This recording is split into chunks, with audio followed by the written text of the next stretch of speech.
our organization, Hope for Youth, as you can see, and that is our logo or symbol.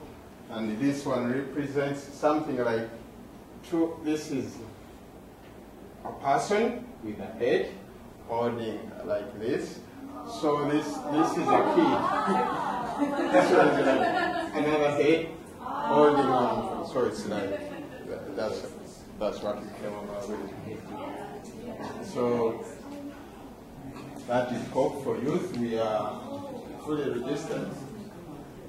We are registered in Uganda, and we are working in one of the rural areas. So it's a rural country, but we have so many rural areas. We cannot work in those, but I went to our rural area where I come from. So, and it's because of that background that made me to go back to where I came from and say I should do something for my community. So we have different programs, probably maybe to talk about the area. That area is called, the village itself is called Kampungu and Nama sub-county. So that area has got so many kids, like 5,000 of them. But they are all in a terrible state. If I could explain, there is lack of water. Those kids, many of them don't go to school because there is a program in the school, in the government program for free education, but there are some conditions on it. Is that they have to buy school materials, they have to pay money for food, they have to, so many things. So because of the poverty, those kids cannot afford those things. This was just a political thing to boost the whatever that they are helping. Yes, they are helping, but there are so many that cannot go.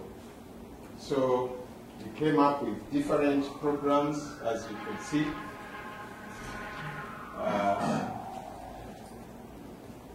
Our intervention is in the areas of health improvement and poverty reduction. But for that, especially in poverty reduction, we have to go through education, as you can see. So we came up with a program for education. And I don't know whether you have experienced this, especially youth workers, but in our country, when you talk of youth, when they come, you can say, I have something for the youth today, and you will have hundreds of them coming that day.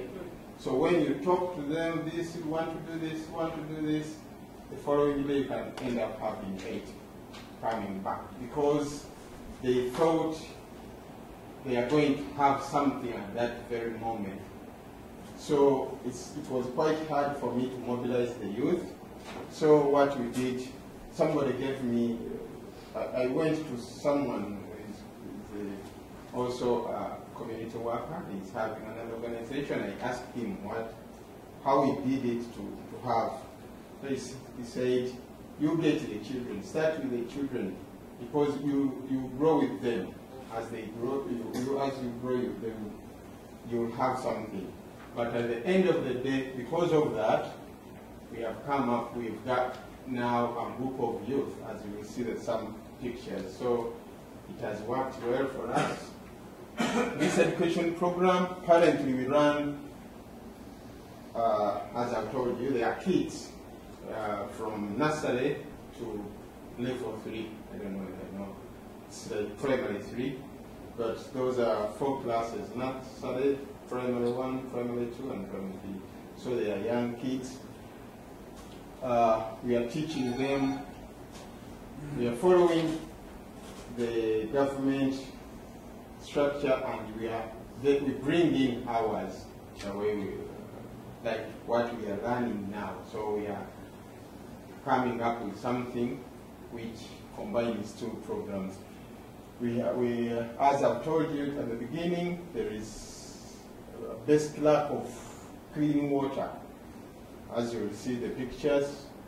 So we are trying to have ways or solutions to that problem too. Then we've got the community outreach program. We saw that we cannot work isolated, like as a school, because kids, we don't keep the kids, they go back to their parents.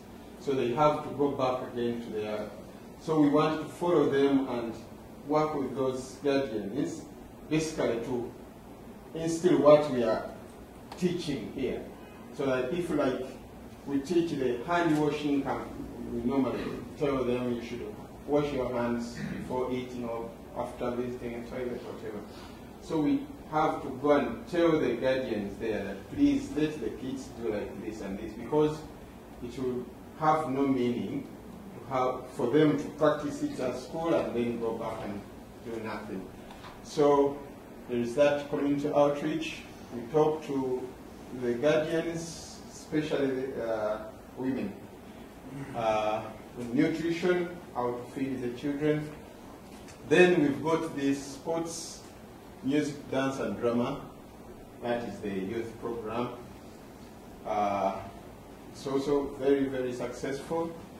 We've got a group of young girls and boys. They are performing music.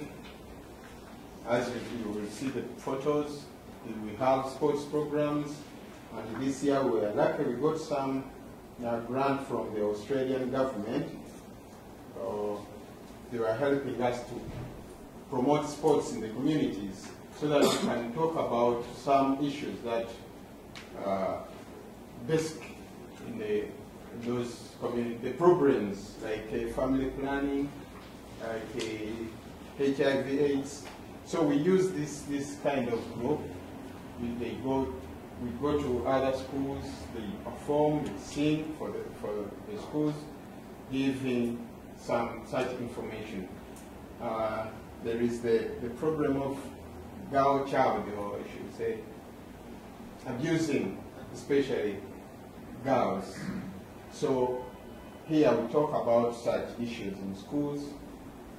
That's one program. Then there is this other self-sustaining projects. We realize that we cannot run without, if we don't have like money to run.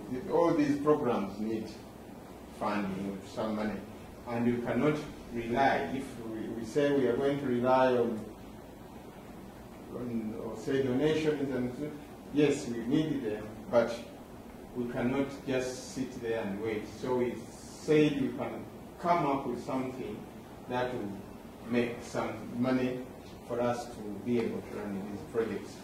So we've come with some projects, as you can see. This is the school now.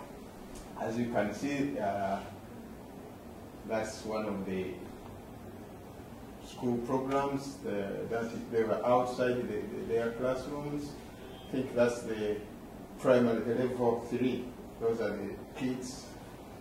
And recently we got a volunteer group. There is an organization in the UK, and it was that lady also who connected me. She's called Christine. She connected me to a certain volunteer organization in the UK. So they sent us 2 boys, and as you can see, one of them so he was doing this, and we are really, really doing well.